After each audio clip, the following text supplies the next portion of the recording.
Olá, eu sou o André Cardoso, professor de Regência e Prática de Orquestra da Escola de Música da Universidade Federal do Rio de Janeiro e membro da Academia Brasileira de Música.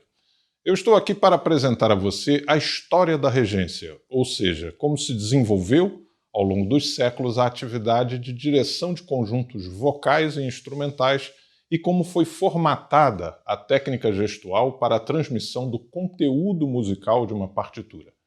Em 6 videoaulas, vamos percorrer juntos os diferentes períodos da história da música e conhecer os recursos empregados para a direção de grupos musicais em diferentes contextos. A primeira aula será dedicada às primeiras referências documentais, onde são encontrados relatos de atividades musicais nas quais podemos identificar alguns dos mais antigos exemplos de direção de conjuntos. A liderança à frente de grupos musicais é tão antiga quanto a própria prática da música em conjunto. Da antiguidade, antes do início da era cristã, até o fim da Idade Média, no século XV, existiram grupos vocais e instrumentais de variadas formações, como comprovam a iconografia e diversas citações em textos antigos. Na Bíblia, por exemplo, são encontradas inúmeras citações sobre instrumentos e conjuntos musicais. No livro de Daniel, um arauto faz a seguinte proclamação: povos, nações, gentes de todas as línguas, eis o que se traz a vosso conhecimento. No momento em que ouvirdes o som da trombeta, da flauta, da cítara, da lira, da harpa, da cornamusa e de toda espécie de instrumentos de música, vós vos prostareis em adoração. Em Crônicas 1, há igualmente passagens importantes, como a que diz: Davi ordenou aos chefes dos levitas que designassem alguns de seus irmãos como cantores para tocarem com instrumentos musicais, com alaúdes, harpas e símbalos, e levantarem a voz com alegria. No livro dos Salmos, são várias as referências a instrumentos musicais. A autoria da maioria dos salmos é atribuída ao rei Davi.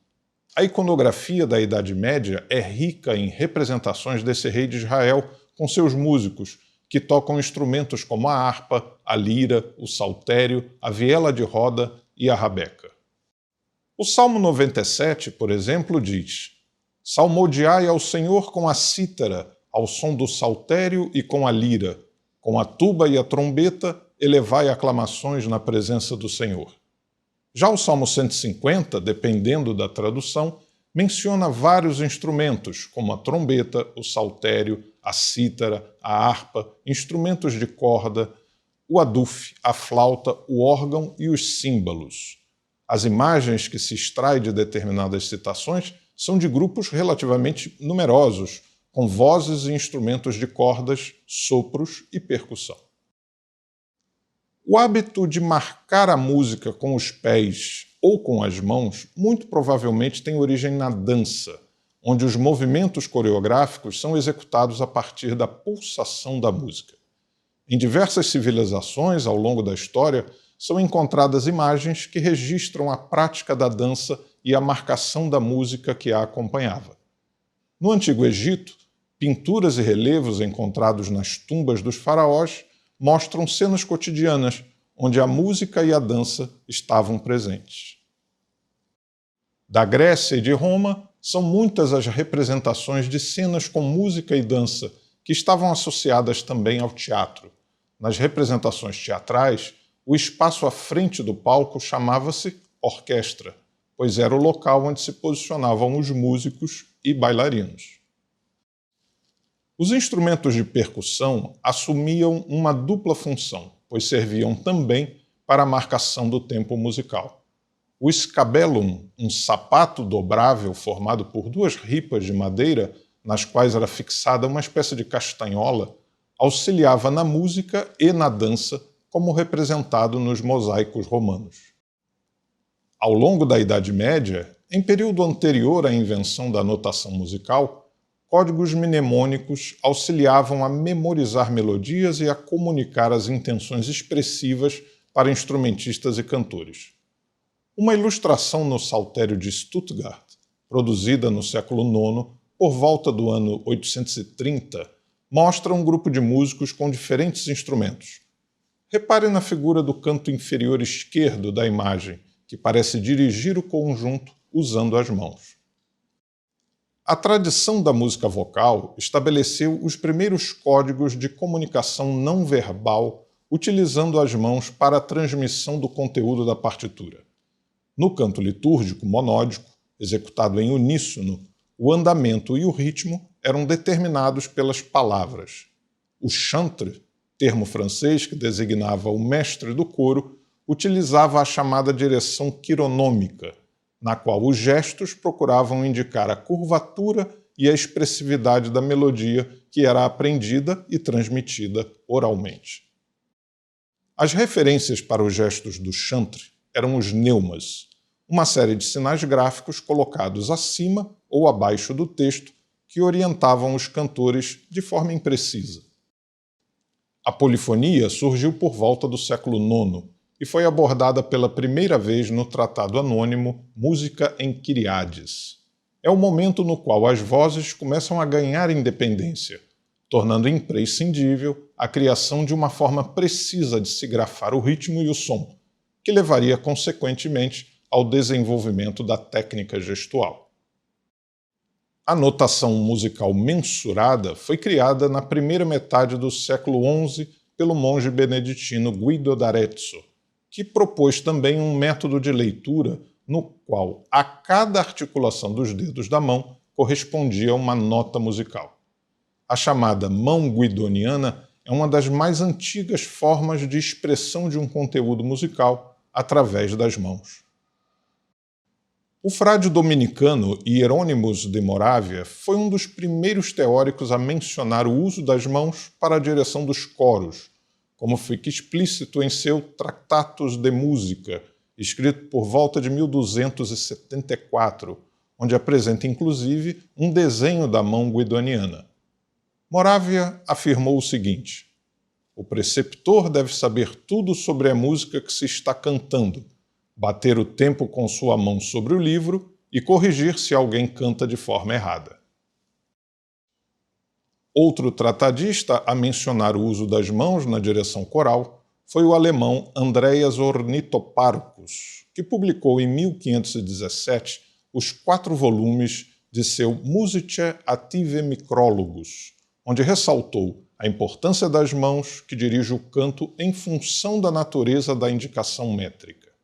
No exercício de suas funções, a primeira responsabilidade do diretor de coros era a de obter a coesão do conjunto, ou seja, manter a pulsação para a regularidade do andamento e a uniformidade rítmica. Era o chamado batedor do compasso.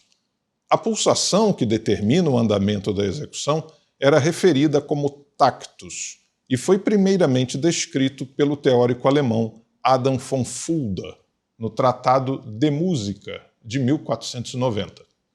Johann Vogelzang, por sua vez, ao publicar em 1542 o Musicae Rudimenta, definiu tactus como uma batida constante, percússio, ou movimento feito pela mão ou bastão do preceptor.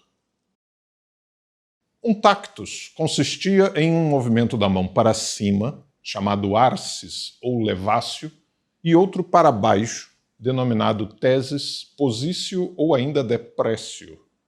Uma sequência de tactus em velocidade constante estabelecia então o andamento da melodia em métrica binária, o tactus equalis, considerada o tempus imperfectum, ou ternária, tactus inequalis, o tempus perfectum, sempre em movimento vertical.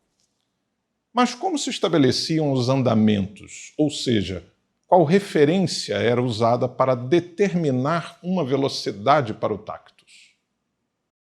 Fenômenos fisiológicos como os batimentos cardíacos, o pulso e a respiração foram tomados como referência.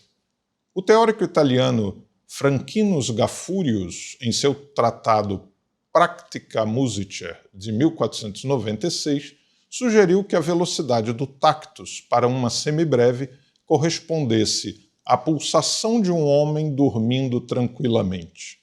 Já o padre Martin Mersenne, em sua Harmonie universelle, propôs tomar a batida do coração como referência. A arsis equivaleria então à inspiração, ou à sístole, e a tesis, à expiração, ou à diástole. Mersenne também recomendou como opção o uso de um pêndulo, enquanto o inglês John Playford, em A Introduction to the Skill of Music, propôs o auxílio de um relógio.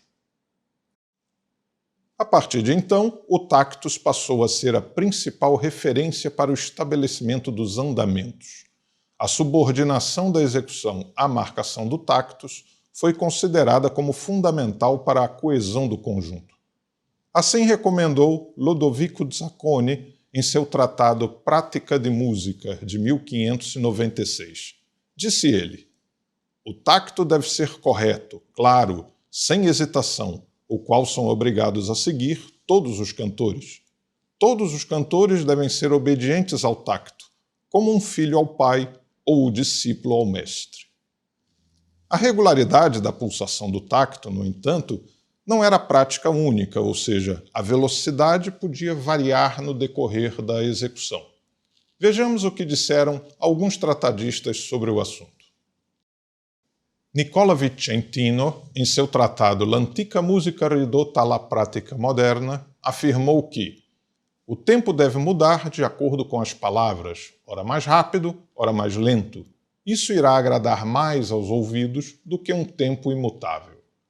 Michael Pretorius também defendeu a flutuação do tempo ao afirmar em seu Syntagma Musicum que o andamento deve ser escolhido de acordo com o texto e a harmonia, e não a partir das figuras. Estabelecida uma referência para a velocidade do tactus, houve a necessidade de estabelecer uma marcação métrica que pudesse diferenciar cada fórmula de compasso. Até as últimas décadas do século XVII, os registros indicam que a prática comum era a marcação apenas com o gesto em movimento vertical, para cima e para baixo. Em 1694, o compositor inglês Henry Purcell revisou o livro de Playford para uma nova edição e ainda recomendava: fique de pé junto a um grande relógio e bata a mão ou o pé, como já observei anteriormente, nos movimentos lentos do pêndulo, contando 1, 2 com a mão quando ouvir bater e 3, 4 com a mão para cima. No final do século XVII, surgem os indícios que comprovam a utilização de movimentos laterais para caracterizar as diferentes métricas. É o que revela o organista e lexicógrafo tcheco Thomas Baltazar Janovica em seu Clavis ad Thesaurum Magnae Artis Musicae, de 1701, talvez o primeiro a descrever a trajetória dos gestos com um movimento lateral para a esquerda, para a marcação do segundo tempo, e para a direita, para a marcação do terceiro tempo em métrica quaternária.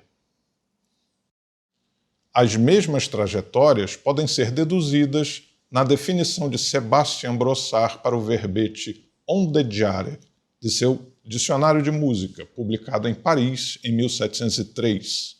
Brossard usa o termo italiano ondeggiando la mano para descrever o movimento de desviar a mão enquanto se bate o compasso, depois de cruzá-la para formar um segundo ou um terceiro tempo antes de levantá-la completamente para finalizar o compasso.